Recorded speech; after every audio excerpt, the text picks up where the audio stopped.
Hi, this is Jack at Jack's Transmissions. We're going to talk about our C Hubs for the A90 Toyota Supra transmission.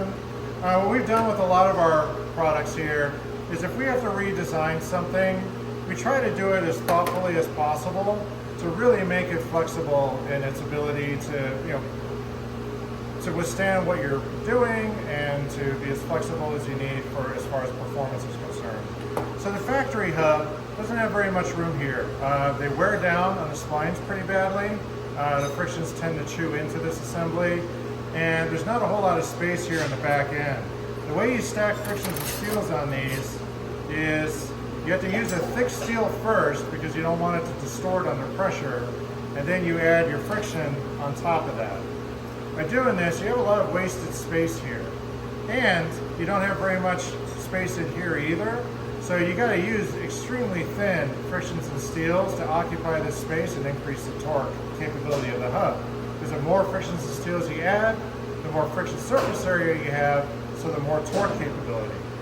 So what we tried to do is we tried to thoughtfully engineer our hub to be different than everyone else's. Everyone else basically copies these but makes them out of billet. What we've done is we made ours out of steel, but we've integrated that steel end plate to the end of the hub here, and we moved it down. So this increased the area here. We also raised this part of the hub as well. So you have a lot more area in between now than you did on the factory hub here. It's substantially more. So by doing this, you can add the friction directly onto the end of the hub here, and you have a lot more space to add a lot more frictions and steels. But that's not really what we were thinking about when we did this. What we wanted to do is stick with a thicker friction and steel combo on these hubs than using the thinner ones. So by adding the same number of frictions and steels as everyone else for the horsepower rating of the hub, we've added thicker units.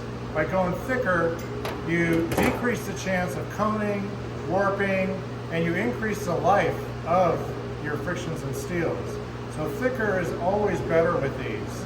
By adding more, you want to keep them as thick as possible, because if you go too thin, you're going to decrease the life expectancy of the trans. You have to tear into it more, they're a lot more sensitive to slip, they're going to wear out faster.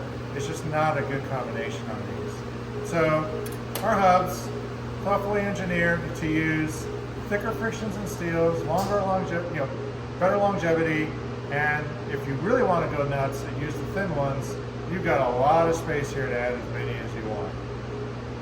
Only found at Jack's Transmissions. Thanks for watching.